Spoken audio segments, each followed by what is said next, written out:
So what did Julian say? Anything specific? Just very happy, very happy.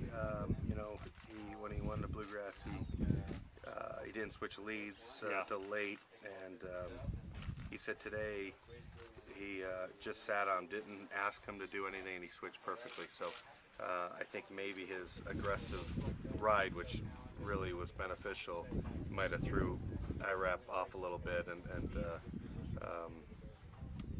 so that's what we were talking a little bit about that because he's always switches in the mornings and he has in his previous races too. So just maybe he had to move a little bit early and ride him a little bit aggressively, and that might have been the reason for the late switch.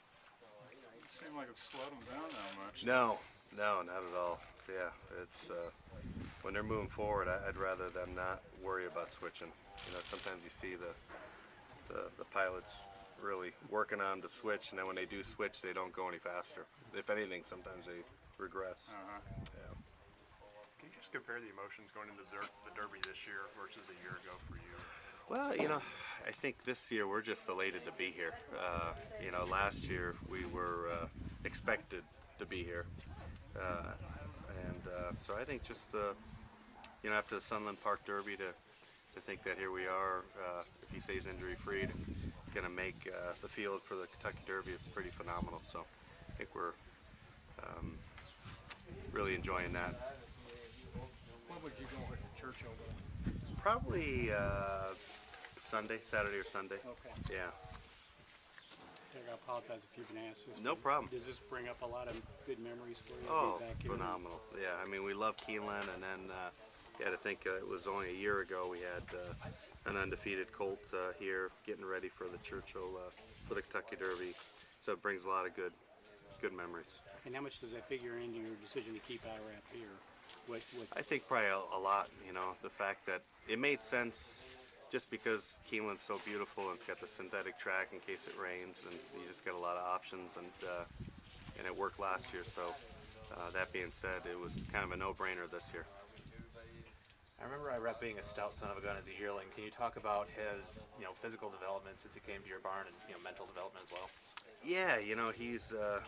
We were joking earlier that Nyquist is kind of LeBron James, and Irap's more like Charles Barkley, you know, and he's just always, even if he's in the gym every day, he's always going to be a little bit heavy, and he continues to carry a lot of weight, and you know, he's got tremendous amounts of stamina, and I think he's just been crying out for, you know, 9 furlongs or farther, and it just took him a while to get those kind of races going, and we're hoping that you know, he can spring off the bluegrass win and do something special here in a few weeks. What was the discussion with Dennis when purchase was made? Dennis had commented that he looked like a horse that wasn't going to win any of the 5 furlong races, so and he was right about that. But you know, being a son of Tisnow, being a half to Spice Town, you know,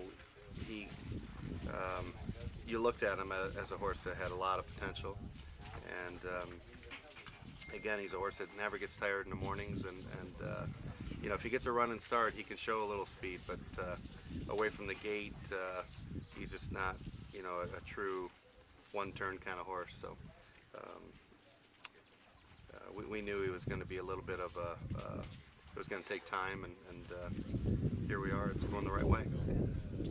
Doug, I heard you walking over here talking about it being such a wide open field. Is this one of those deals where just get me in the gate? I think so. I think it is. I mean, so much of the Derby, it seems like you just got to be lucky to stay injury free to get here.